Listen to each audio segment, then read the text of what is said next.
welcome the very sexy Mark Deklin.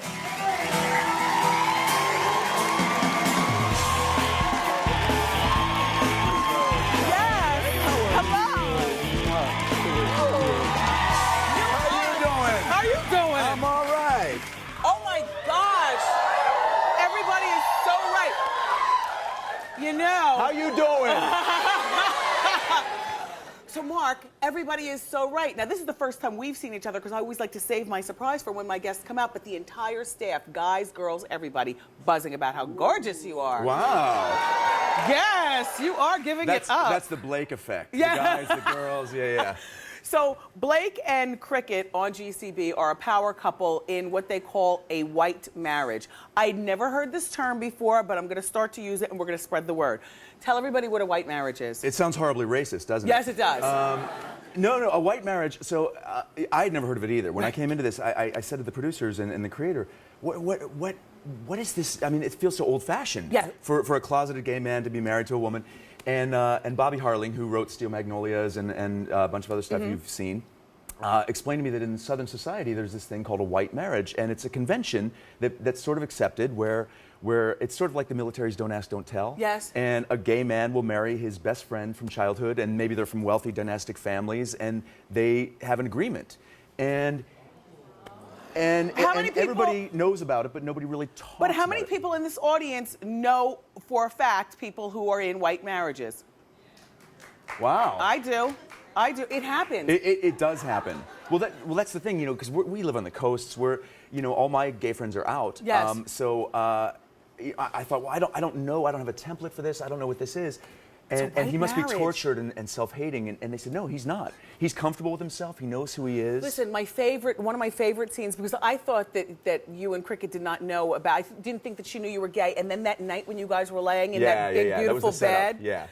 And then you shared it. I was so happy for her. And I was happy for you, but I was feeling like, well, she's too young to be in a white marriage. But, that's normally maybe something that you do when you're a little bit older. And you settle for something, and you right? settle for something. You want somebody to escort you to dinner and keep your wig But I'm straight. here to tell you, darling, Blake's not settling. Yeah. If you're with Blake, you're not settling. Yeah, no, Blake is good. Blake is wealthy. But no, I hear you. I had the same thought. Yeah. Here's the stunning thing. I just recently joined Twitter, which is a whole strange thing. Yes.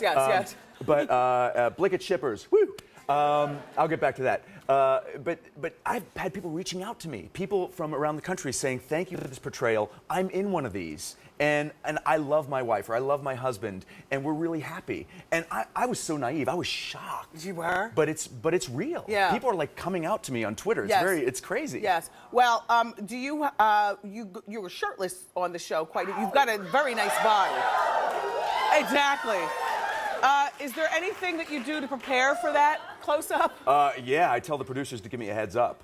Because I'm not a kid anymore. I'm 44. I'm a dad, and yes. And yeah, go dads.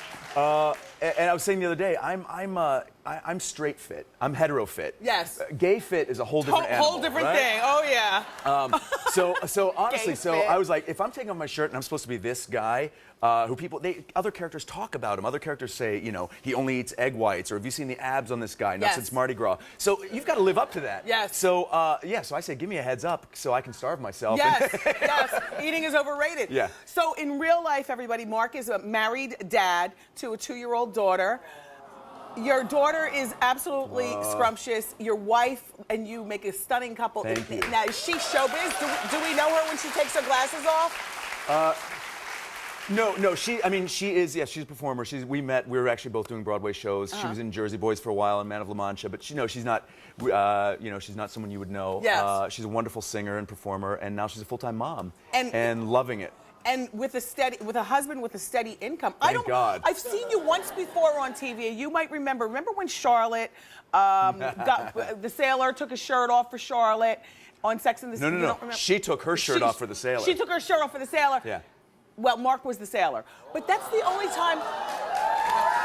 That's the only time I'd ever seen you before. So this I was actually on Nip Talk with Dylan. Oh, were you? Yeah. That's the only other time I ever played a gay character on TV. Oh. Yeah, that was a whole other episode. That was a fun episode. So now you're from Pittsburgh and you were adopted. Yeah. And you found out you were adopted. Hold on. Is the off for Pittsburgh or for adopted?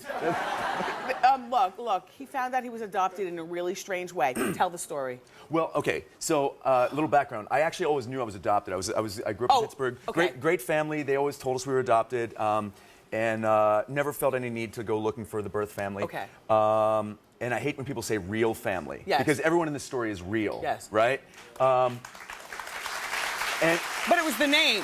Yeah. And by the way, I don't care what kind of family you're in. The people who love you and take care of you and are there for you, that's your family. Okay. Mark, we only have 45 seconds, and I wanted you to tell this story because it's so good. So here's the story. So in my early 20s, I go to see a psychic just for fun at a street fair. We shake hands. She says, "Tell me your name." While we're shaking hands, I feel her shudder, and she says, "That's not the name you were born with." And I said, "Oh, you're pretty good because I'm adopted. I didn't have a name." And she said, "Yeah, you did. Your mother named you after a character from a children's book." Fast forward, about a year later, I'm home visiting my parents. I ask my dad what he knows about my birth. He tells me, "Oh, I remember that your mother named you Chris." Now, fast forward another year, I've almost found my birth mother. I get a copy of my original birth certificate, and my name was Christopher Robin. From Winnie the Pooh. Okay, and now there's one more bit of business we've got to accomplish in 10 seconds or less. I hear that GCB, you have one more episode in this season. That's right. And you have not gotten the word on a second season renewal. No, they're playing it really close to the vest, yeah. All right, ABC, you got to do the right thing. We love this show. GCB, the season finale airs on ABC Sunday night at 10. Mark Deklin, thank you so much for coming by.